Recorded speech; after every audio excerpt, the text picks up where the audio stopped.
Deep fake ವಿಡಿಯೋಗಳ ಕಾಟ ದಿನದಿಂದ ದಿನಕ್ಕೆ ಹೆಚ್ಚಾಗ್ತಾ ಇದೆ. ಕಂಪ್ಲೇಂಟ್ಗಳು ದಾಖಲಾಗ್ತಿದ್ದಾವೆ, ಇಲ್ಲ ಅಂತಲ್ಲ. ಬಟ್ ಕಂಪ್ಲೇಂಟ್ಗಳು ದಾಖಲಾದ ಮೇಲೆ ಆಗುವಂತಹ ಶಿಕ್ಷೆ ಏನು? ಡೀಪ್ ಫೇಕ್ ಈ ರೀತಿ ಕಿಡಿಗೇಡಿ ಕೃತ್ಯ ಮಾಡುವವರಿಗೆ ಕಾನೂನಾತ್ಮಕವಾಗಿ ಏನು ಶಿಕ್ಷೆ ಸಿಗುತ್ತೆ ಅದನ್ನ ಕೂಡ ನೋಡ್ತಾ ಹೋಗೋಣ. ಯಾವ ಸೆಕ್ಷನ್ಗಳ ಅಡಿಯಲ್ಲಿ ಅವರಿಗೆ ಯಾವ ರೀತಿಯಾದಂತಹ ಶಿಕ್ಷೆಯನ್ನ ವಿಧಿಸೋದಕ್ಕೆ ಅವಕಾಶ ಇದೆ ಕಾನೂನಿನ ಅಡಿಯಲ್ಲಿ ಅಂತ ಹೇಳಿ. ಮೊದಲನೇದಾಗಿ IT ಆಕ್ಟ್ 2000 ಸೆಕ್ಷನ್ 66C ಅದೇನ್ ಹೇಳುತ್ತೆ? ಬೇರೊಬ್ಬರ ಮುಖ ಅಥವಾ ಧ್ವನಿಯನ್ನ ಅನುಮತಿ ಇಲ್ಲದೆ ದುರುಪಯೋಗ ಮಾಡುವ ಹಾಗಿಲ್ಲ. ಒಂದು ವೇಳೆ ಯಾರಾದ್ರೂ ಹಾಗೆ ಮಾಡಿದ್ರೆ 3 ವರ್ಷಗಳವರೆಗೆ ಜೈಲು ಶಿಕ್ಷೆಯನ್ನ ವಿಧಿಸೋದಕ್ಕೆ ಅವಕಾಶ ಇದೆ. 1 ಲಕ್ಷದವರೆಗೆ ದಂಡ ಹಾಕೋದಕ್ಕೂ ಕೂಡ ಅವಕಾಶ ಇದೆ.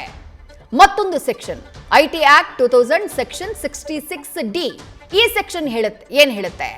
ಬೇರೊಬ್ಬರಂತೆ ನಟಿಸಿ ಅಥವಾ ಮಾಸ್ಕ್ ಧರಿಸಿ ಸಾರ್ವಜನಿಕರಿಗೆ ವಂಚನೆ ಮಾಡೋದಿದೆಯಲ್ಲ, ಆ ರೀತಿ ಯಾರಾದ್ರೂ ವಂಚನೆ ಮಾಡಿದ್ರೆ ಈ ಸೆಕ್ಷನ್ನ ಅಡಿಯಲ್ಲಿ 3 ವರ್ಷಗಳ ಕಾಲ ಜೈಲು ಶಿಕ್ಷೆಯನ್ನ ವಿಧಿಸುವುದಕ್ಕೆ ಅವಕಾಶ ಇದೆ. ಈ ರೀತಿಯ ಎಷ್ಟೋ ವಿಡಿಯೋಗಳನ್ನ ನೀವು ಗಮನಿಸಿರಬಹುದು ವಂಚನೆ ಮಾಡಿರೋದು. ನಿರ್ಮಲಾ ಸೀತಾರಾಮನ್ ಅವರ ವಿಡಿಯೋಗಳು ಬಂತು, ರೀಸೆಂಟ್ ಆಗಿ ಕಂಪ್ಲೇಂಟ್ ಕೂಡ ದಾಖಲಾಯಿತು. ಅವರೇ ಏನೋ ಜನರಿಗೆ ಇದರಲ್ಲಿ ಹೂಡಿಕೆ ಮಾಡಿ ಅಂತ ಹೇಳಿ ಯಾವುದೋ ಒಂದು ಫ್ರಾಡ್ ಕಂಪನಿಯ ವಿಚಾರವನ್ನ ಇಟ್ಕೊಂಡು ಹೂಡಿಕೆ ಮಾಡಿ ಅಂತ ಹೇಳಿದ್ದಾರೆ ಅನ್ನೋ ರೀತಿ ವಿಡಿಯೋಗಳನ್ನ ಮಾಡಿದ್ರು, ಅದನ್ನ ಹರಿಬಿಟ್ರು. ನಿರ್ಮಲಾ ಸೀತಾರಾಮನ್ ಅವರ ವಿಡಿಯೋನೇ ಅದಾಗಿರ್ಲಿಲ್ಲ, ಡೀಪ್ ಫೇಕ್ ವಿಡಿಯೋ ಮಾಡಿಬಿಟ್ರು, AI ಜನರೇಟೆಡ್ ವಿಡಿಯೋ ಅದು. ಆ ರೀತಿ ಅಕ್ರಮವನ್ನ ಮಾಡಲಾಗತ್ತೆ. ಹೀಗೆ ಯಾರು ಕಿಡಿಗೇಡಿ ಕೃತ್ಯವನ್ನ ಮಾಡ್ತಾರೋ ಅಂಥವರಿಗೆ 3 ವರ್ಷಗಳ ಕಾಲ ಜೈಲು ಶಿಕ್ಷೆಯನ್ನ ವಿಧಿಸುವುದಕ್ಕೆ ಅವಕಾಶ ಇದೆ. ಮತ್ತೊಂದು ಸೆಕ್ಷನ್ IT ಆಕ್ಟ್ 2000 ಸೆಕ್ಷನ್ 67 ಹಾಗೆ 67A ಈ ಸೆಕ್ಷನ್ ಏನ್ ಹೇಳುತ್ತೆ? ಡೀಪ್ ಫೇಕ್ ಅನ್ನ ಬಳಸಿ ಅಶ್ಲೀಲ ದೃಶ್ಯವನ್ನ ಸೃಷ್ಟಿ ಮಾಡಿದ್ರೆ, ಹರಡಿದ್ರೆ ಅದು ಅಪರಾಧ. ನೀವು ಕ್ರಿಯೇಟ್ ಮಾಡೋದೇ ಅಪರಾಧ. ಅದಾದ ನಂತರ ನೀವು ಅದನ್ನ ಶೇರ್ ಮಾಡೋದಿದೆಯಲ್ಲ, ಅದು ಅಪರಾಧ. ಈ ರೀತಿಯಾದಂತಹ ಅಪರಾಧಕ್ಕೆ ನೀವು ಮಾಡಿದಂತಹ ಕೃತ್ಯ ಏನಾದರೂ ಪ್ರೂವ್ ಆಗ್ಬಿಟ್ರೆ 5 ವರ್ಷಗಳವರೆಗೆ ಜೈಲು ಶಿಕ್ಷೆಯನ್ನ ವಿಧಿಸುವುದಕ್ಕೆ ಅವಕಾಶ ಇದೆ. ಜೊತೆಗೆ 10 ಲಕ್ಷದವರೆಗೆ ದಂಡವನ್ನ ವಿಧಿಸುವುದಕ್ಕೂ ಕೂಡ ಅವಕಾಶ ಇದೆ. 5 ವರ್ಷ ಜೈಲು ಶಿಕ್ಷೆ, 10 ಲಕ್ಷದವರೆಗೆ ದಂಡ.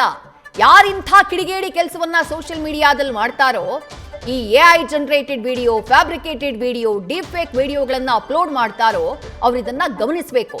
ಕಾನೂನಾತ್ಮಕ ಹೋರಾಟದಲ್ಲಿ ಸಿಕ್ಕಾಕೊಂಡ್ಬಿಟ್ರೆ ಶಿಕ್ಷೆಯಾಗುವುದು ಪಕ್ಕಾ.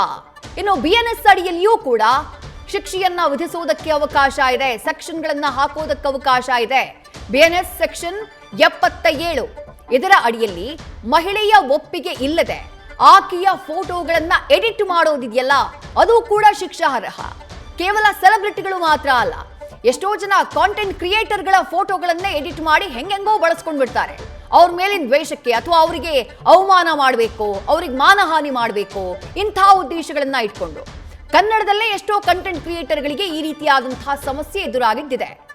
ಮಹಿಳೆಯ ಒಪ್ಪಿಗೆ ಇಲ್ಲದೆ ಆಕೆಯ ಫೋಟೋ ಎಡಿಟ್ ಅನ್ನ ಮಾಡುವುದು ಕೂಡ ಶಿಕ್ಷಾರ್ಹವೇ. ಅಂಥ ಅಪರಾಧಕ್ಕೆ 3 ವರ್ಷಗಳವರೆಗೆ ಜೈಲು ಶಿಕ್ಷೆಯನ್ನ ವಿಧಿಸುವುದಕ್ಕೆ ಅವಕಾಶ ಇದೆ. ದಂಡವನ್ನ ವಿಧಿಸುವುದಕ್ಕೂ ಕೂಡ ಅವಕಾಶ ಇದೆ. ಮತ್ತೊಂದು ಸೆಕ್ಷನ್ BNS ಸೆಕ್ಷನ್ 336 ಈ ಸೆಕ್ಷನ್ ಏನು ಹೇಳುತ್ತೆ? ಬೇರೊಬ್ಬರ ಮುಖ ಅಥವಾ ಧ್ವನಿಯನ್ನ ಕದ್ದು ನಕಲಿ ಕಂಟೆಂಟ್ ಅನ್ನ ಯಾರಾದ್ರೂ ಸೃಷ್ಟಿ ಮಾಡಿದ್ರೆ, ಫೋರ್ಜರಿ ಮಾಡಿದ್ರೆ 2 ವರ್ಷಗಳವರೆಗೆ ಜೈಲು ಶಿಕ್ಷೆಯನ್ನ ವಿಧಿಸುವುದಕ್ಕೆ ಅವಕಾಶ ಇದೆ. ಅದರ ಜೊತೆಗೆ ದಂಡವನ್ನ ವಿಧಿಸುವುದಕ್ಕೂ ಕೂಡ ಅವಕಾಶ ಇದೆ. ಮತ್ತು ಒಂದು ಸೆಕ್ಷನ್ ಇದೆ BNS ಸೆಕ್ಷನ್ 356. ಆ ಸೆಕ್ಷನ್ ಏನು ಹೇಳುತ್ತೆ? ಡೀಪ್ ಫೇಕ್ ಮೂಲಕ ಇಮೇಜ್ ಅಥವಾ ಚಾರಿತ್ರ್ಯಕ್ಕೆ ಧಕ್ಕೆ ತರುವಂತಹ ಕೆಲಸವನ್ನ ಯಾರಾದ್ರೂ ಮಾಡಿದ್ರೆ, ಬೇರೊಬ್ಬರ ಚಾರಿತ್ರ್ಯಕ್ಕೆ, ಬೇರೊಬ್ಬರ ಇಮೇಜ್ಗೆ ಧಕ್ಕೆ ತರುವಂತಹ ಕೆಲಸ ಮಾಡಿದ್ರೆ 2 ವರ್ಷಗಳವರೆಗೆ ಜೈಲು ಶಿಕ್ಷೆಯನ್ನ ವಿಧಿಸುವುದಕ್ಕೆ ಅವಕಾಶ ಇದೆ. ಅದರ ಜೊತೆಗೆ ದಂಡವನ್ನ ಕೂಡ ವಿಧಿಸುವುದಕ್ಕೆ ಅವಕಾಶ ಇದೆ.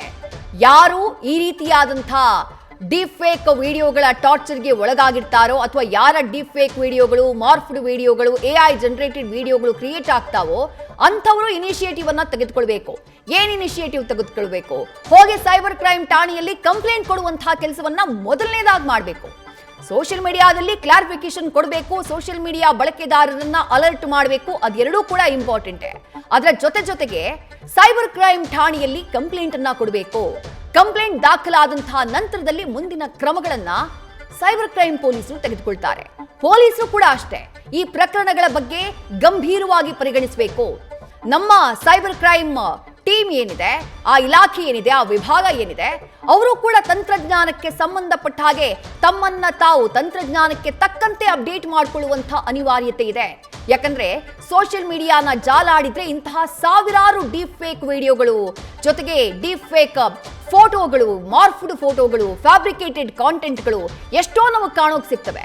ಅಂಥವನ್ನ ಫಿಲ್ಟರ್ ಮಾಡುವಂತಹ ಕೆಲಸ, ಸಾವಿರಾರು ಲಕ್ಷಾಂತರ ಅಕೌಂಟ್ಗಳು ಇರ್ತಾವೆ ಸೋಷಿಯಲ್ ಮೀಡಿಯಾದಲ್ಲಿ, ಅದನ್ನ ಮಾನಿಟರ್ ಮಾಡೋದಕ್ಕೆ ಅಂತಾನೆ ಒಂದು ಸ್ಟ್ರಾಂಗ್ ಆಗಿರುವಂತಹ ಸೈಬರ್ ಕ್ರೈಮ್ ಟೀಮ್ ರಾಜ್ಯಕ್ಕೆ ಬೇಕಾಗಿದೆ. ಇಲ್ಲ ಅಂತಂದ್ರೆ ಇಂಥವನ್ನ ತಡೆಯೋದಕ್ಕೆ ಸಾಧ್ಯನೇ ಇಲ್ಲ. ಇದೊಂದು ರೀತಿ ಸಮುದ್ರ ಸಾಗರ ಇದ್ದ ಹಾಗೆ, ಮಾನಿಟರ್ ಮಾಡೋದಕ್ಕೂ ಕೂಡ ಸಾಧ್ಯ ಇಲ್ಲ.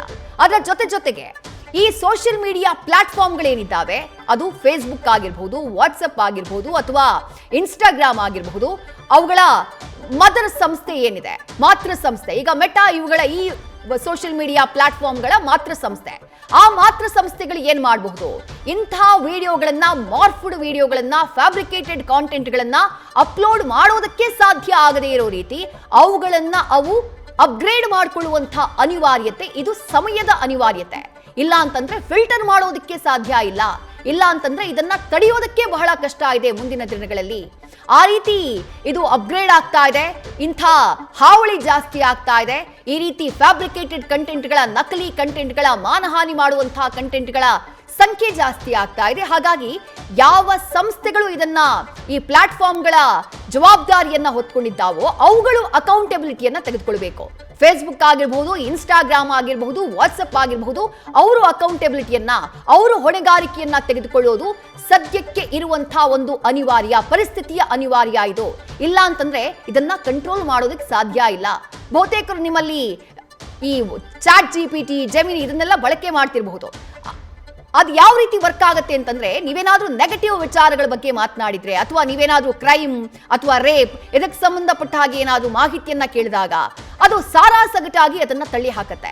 ಇಲ್ಲ, ನನಗಿದನ್ನ ಕೊಡೋದಕ್ಕೆ ಅವಕಾಶ ಇಲ್ಲ ಅಂತ ಹೇಳಿ ಬಹಳ ಕ್ರಿಸ್ಟಲ್ ಕ್ಲಿಯರ್ ಆಗಿ ಹೇಳುತ್ತೆ.